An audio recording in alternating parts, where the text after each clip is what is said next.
329 est le nombre de cas de choléra notifiés pour cette réapparition de ces maladies à Lubumbashi avec 11 décès. Les zones de santé de Katouba et Kisanga sont les plus touchées par cette maladie des mains sales.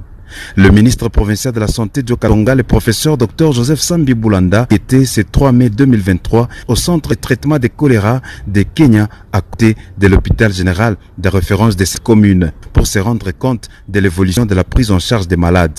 Sur les 329 cas notifiés, il y a eu 11 décès, dont 7 décès communautaires et 4 intra-CTC.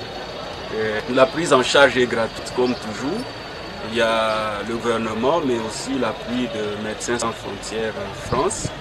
Et nous venons de voir qu'il y a à ce jour 16 malades encore en convalescence.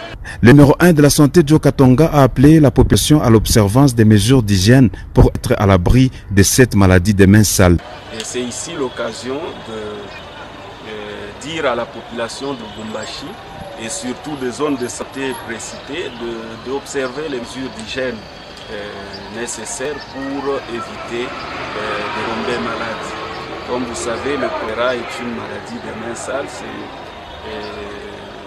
de cette façon qu'on peut éviter en rendant notre environnement propre et surtout tout ce que nous consommons, que les gens puissent bouillir l'eau et les aliments, que nous puissions éviter de manger en cours de route des aliments dont on ne maîtrise pas l'origine.